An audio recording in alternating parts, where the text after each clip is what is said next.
Hello दोस्तों, मेरा नाम संजीव है और मेरे चैनल में आप सभी को स्वागत है।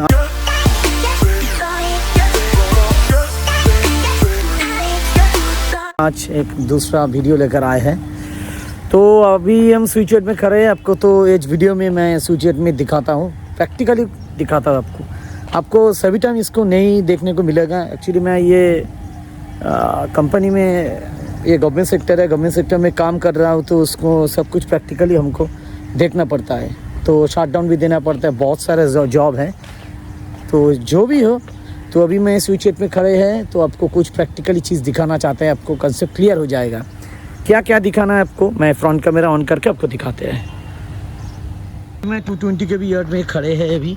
तो चलिए, हम तो किताब में दिखा आइसोलेटर, आइसोलेटर कैसा दिखता है, ये आइसोलेटर है, ठीक है।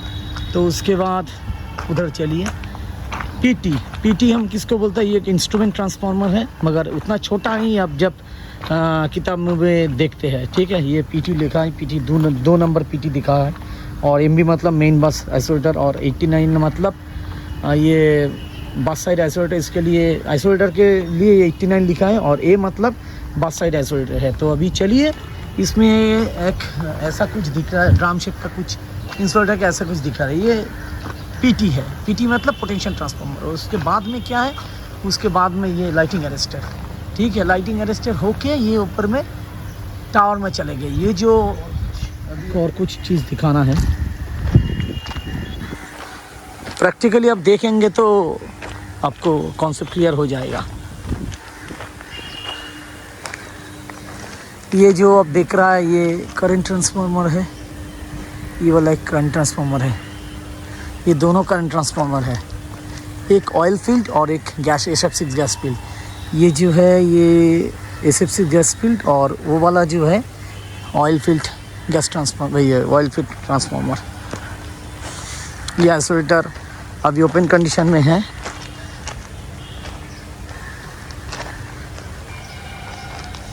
और इस सर्किट में ये केबल कनेक्ट है इसमें, ठीक है। केबल कैसे कनेक्ट होता है देखिए आप।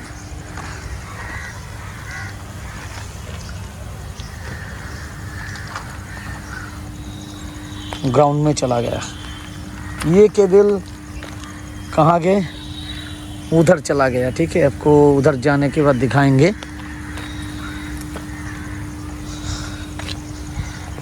और एक केबल इधर है, देखिए। ये जो केबल आपको दिख रहा है, ये जो केबल इधर आने के बाद ये आ गया, यू शेप लेकर ये कनेक्ट हुआ इधर। इसको क्या बोलते हैं, सिंगल फेस लिंक बॉक्स, ठीक है। ये इसमें आ गया। तो अभी ये आइसोलेटर और एक है, ये क्लोज कंडीशन में है। और ये जो डिस्क दिख रहा है आपको, ये कोरोना डिस्क है। इसको वेट ज़्यादा है। आप सोच रहे हैं ये पतला, ये बहुत ही थीन कंडीशन में आपको दिखाई देगा, मगर ये इतना थीन नहीं है। कोरोना को रिड्यूस करने के लिए ये कोरोना डिस्क है, लगाना पड़ता है सर्किट में। जितना हाई वोल्टेज होगा उसमें कोरोना इफेक्ट ज़्यादा होगा, तो इसलिए उसको रिड्यूस करने के लिए कोरोना डिस्क लगाना पड़ता है। तो कोरोना क्या चीज़ है आपको मैंने बाद में बताएंगे। तो अभी मैं प्रैक्टिकल कुछ करके आपको सब कुछ दिखाते हैं। फील्ड में विज़िट करके आपको स्विच में खड़े होकर आपको दिखाते हैं, ठीक है। तो थ्योरी तो बाद में देंगे आपको, थ्योरी क्लास भी होगा, सब कुछ आपको प्रॉपर्ली नॉलेज देगा। तो उसके बाद आपको कुछ प्रैक्टिकल चीज़ आपको देखना चाहिए। वो इसीलिए आपको मैंने टोटली ये फिज़िकली दिखा रहा है।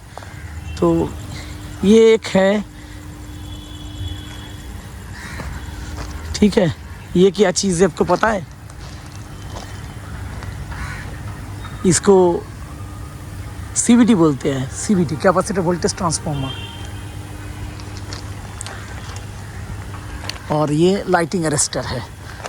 तो आपको एक बात बोलना चाहते हैं, जब अंदर से कुछ सर्किट आता है ना, वो कैसे होता आते हैं, वो कैपेसिटर वोल्टेज LA CT ऐसे कुछ होकर ये सर्किट अंदर में घुसते हैं। उसके बाद ये बस बार में कनेक्ट होते हैं।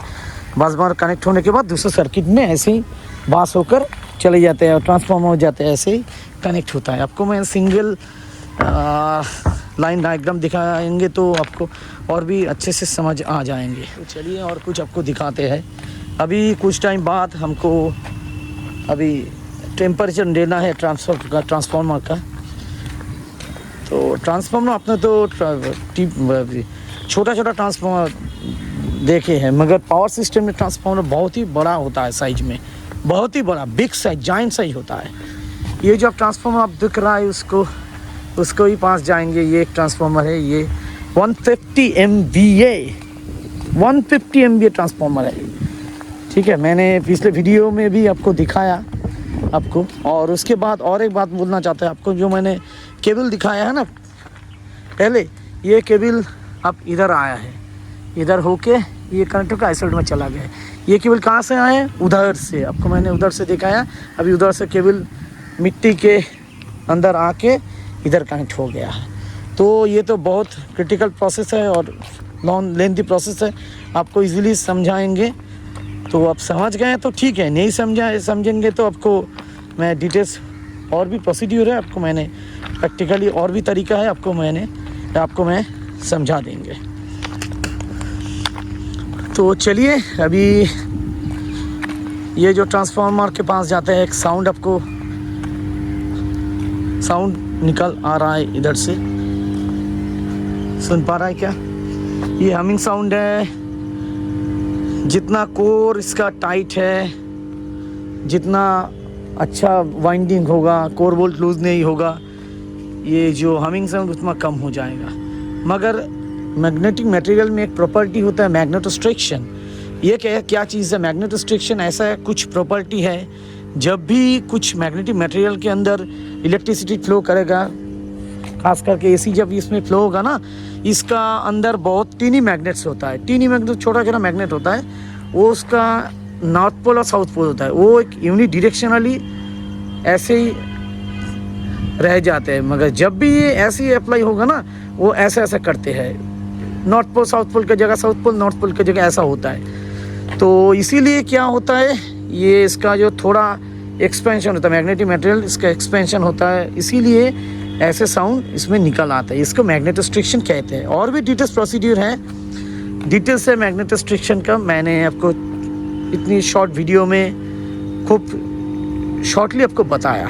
तो चलिए अभी इसका टेम्परेचर देख लेते हैं। इसमें टेम्परेचर अभी है 44। ये ऑयल थर्मल रिले है, ये ऑयल टेम्परेचर दिखाते हैं। हम लोग जानते हैं इसमें इंडिकेशन अभी कलर में हाइड हो गया है, और ये वाइंडिंग टेम्परेचर इंडिकेटर है। 44 वाइंड ऑयल है और 47, अब देखिए 47 वाइंडिंग टेम्परेचर है। तो इसके साथ साथ और दो चीज़ हमको लेना पड़ता है जब भी मैं यार्ड में आते हैं। ट्रांसफार्मर का टेम्परेचर लेते हैं और कुछ विजुअल इंस्पेक्शन करना होता है। स्विच यार्ड में भी देखना पड़ता है, कुछ एबनॉर्मलिटीज़ हैं तो उसको इंचार्ज जो है इधर का, जो देखते हैं सॉफ्टवेयर पूरा, उसको बोलना पड़ता है। तो वो एक इंडिकेटर है, ये कंजर्वेटर के अंदर कितना ऑयल है ये दिखा रहा है। अभी इसका दिखा रहा है 3.1 दिखा रहा है। उसके साथ साथ नाइट्रोजन प्रेशर कितना है उसको भी देखना पड़ता है। तो अभी चलिए, नाइट्रोजन प्रेशर है, अभी इसमें मार्किंग है। अभी इसका जो है 0.1 इसमें नाइट्रोजन प्रेशर है। तो इसके साथ साथ और कुछ आपको दिखाते हैं। ऑयल लीकेज कुछ हो रहा है ट्रांसफार्मर के ऊपर, नीचे से और ऊपर से, जो भी हो, जिस साइड से ये ऑयल लीकेज होगा ना, आप देखिए ये ट्रांसफार्मर ऑयल लीकेज हो गया है। आप देखिए इसका कलर देखिए, बहुत ज़्यादा स्टिकी तो नहीं है, मगर उधर देखिए ये ऑयल का इंडिकेशन है। ऑयल उधर से निकाल के, ये न्यूट्रल सिटी है, ये जो अब दिख रहा है ना, ये वाला न्यूट्रल सिटी है। उसके ऊपर एक इंसुलेटर है। न्यूट्रल क्या हुआ, सीधे अब देखिए उधर से ये ग्राउंड हो गया। डायरेक्टली ग्राउंड नहीं हो, वो जो ग्रीन कलर है, इस पाथ के द्वारा ग्राउंड हो गया। डायरेक्टली आप बोल सकते हैं वो न्यूट्रल से ऑयल निकल के बाहर आ गया और वही ऑयल गिर रहा है। इसके क्या होगा, ये तो अच्छा नहीं है। ट्रांसफार्मर से ऑयल गिरेगा तो ऑयल का तो जो लेवल है वो कम होने जा रहा है। तो इसके मतलब क्या होगा, इसके अंदर एक्चुअली जो ऑयल है, इस ऑयल का जो फंक्शन है कूलिंग पर्पस और इंसुलेशन पर्पस दोनों ही कम करते हैं। कैसे कम करते हैं? इंसुलेशन पर्पस मतलब ये जो ऑयल है ना, इजीली बर्न नहीं होता है। ये ऐसे ही इसको ऑयल इंसुलेशन पर्पस हो गए। और एक चीज़ है कूलिंग पर्पस। क्या होता है कूलिंग पर्पस? आप सोच लीजिए, लिक्विड जो भी मीडियम है ना, वो क्या होता है, उसमें पानी और उसमें आग जल्दी से नहीं लगता है। क्या करता है ये लिक्विड, इसमें मिनरल नहीं, इसमें जो ऑयल रहता है, ये ऑयल के तो कूलिंग पर्पस के लिए यूज़ होता है। कूलिंग पर्पस ऐसे इसलिए यूज़ होता है, इसमें जब हम देखें ये जो बुशिंग कनेक्ट होता है, इसमें इलेक्ट्रिसिटी फ्लो कर रहा है। फ्लो करने से क्या होता है, इसका जो वाइंडिंग होता है और कोर होता है, ऐसा सब कुछ रहता है, ये हॉट हो जाता है। इस जो हॉट होता है इसको कूल करने के लिए इसमें अंदर जो ऑयल है वो टेम्परेचर कम कर देता है। इसके क्या होता है, ये अच्छा रहता है। आप सोच लीजिए हमारा जो बॉडी होता है, नॉर्मली जो टेम्परेचर बुखार आ जाता है, क्या टेम्परेचर बहुत ही ज़्यादा इंक्रीज़ करता है। उसको कूलिंग करने हमको हाइड्रोथेरेपी मतलब माथे पे आपको पानी डालना पड़ता है और भी सब कुछ करना पड़ता है। किस लिए करना पड़ता है? टेम्परेचर डिक्रीज़ करने के लिए।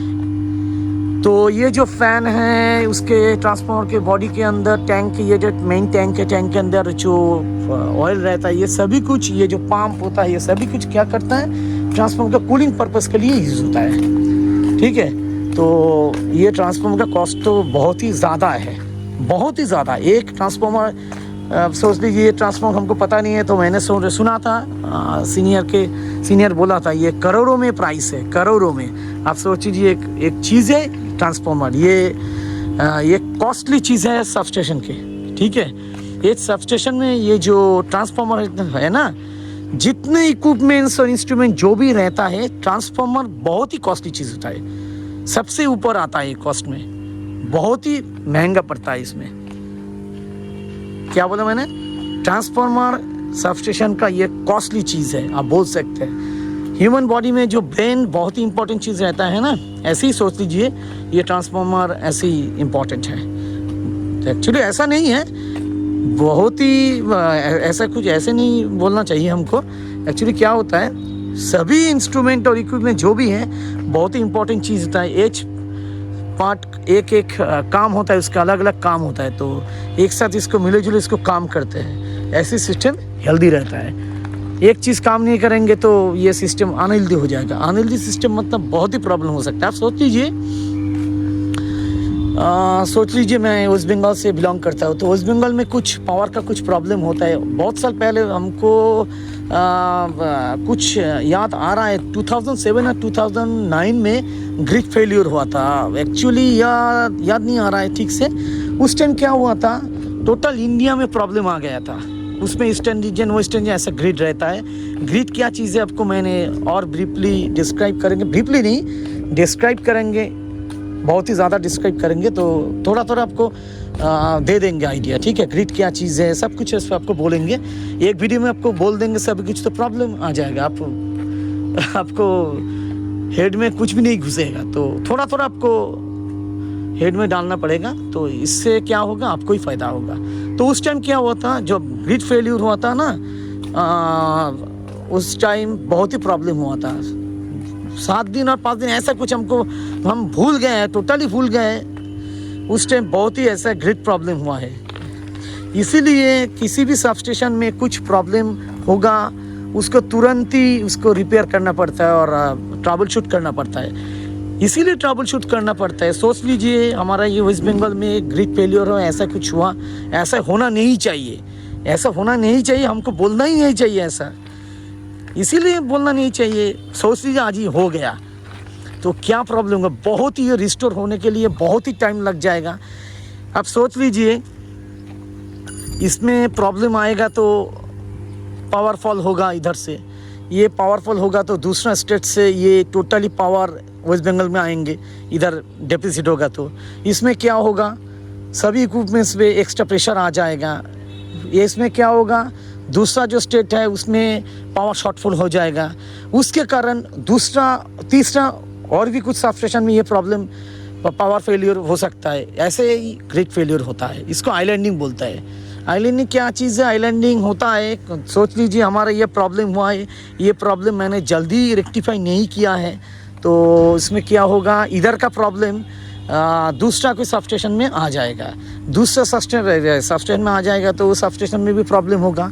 क्या हुआ, मेरे सबस्टेशन में प्रॉब्लम है, उसके बाद दूसरा सबस्टेशन में प्रॉब्लम 2 हो गया, दूसरा सब टोटल 2 नंबर ये सबस्टेशन, टोटल कितना 2 नंबर का सबस्टेशन हुआ। ये 2 नंबर का सबस्टेशन मिल के ये तीसरा कोई सबस्टेशन के ऊपर ये इसको इफेक्ट आएगा। इसीलिए क्या होगा, वो जो थर्ड जो सबस्टेशन है उसको भी प्रॉब्लम होगा। ऐसे ही क्या होता है, ग्रिड ऐसे ही फेल होता है। ऐसे फेल होगा तो क्या होगा, बस सोच लीजिए, इसको रिस्टोर करने से बहुत तकलीफ होता है। हम लोग जब इसमें रिस्टोर करने के समय आते हैं ना, हम लोगों को तो क्या बताएं आपको, 7 दिन भी लग सकता है, 3 दिन भी लग सकता है। उस टाइम हम लोगों को खाना पीना सब कुछ छोड़ना पड़ता है। प्रॉब्लम हो रहा है, नहीं हो रहा है, ठीक है, अभी शांत है, स्टेबिलिटी है सिस्टम में, कुछ प्रॉब्लम नहीं है तो ठीक है, मगर सिस्टम में कुछ हैज़ार्ड आएंगे तो तुरंत ही हम लोगों को ये रिस्टोर करना पड़ता है, नहीं तो बहुत ही प्रॉब्लम हो सकता है, बहुत ही। तो जो भी हो, आपको मैंने बहुत ही ये बड़ा वीडियो, लेंथी वीडियो आपको दिखा दिया। तो अभी मैं ये वीडियो ख़त्म करता हूँ अभी, तो फिर से आएंगे नया वीडियो लेकर।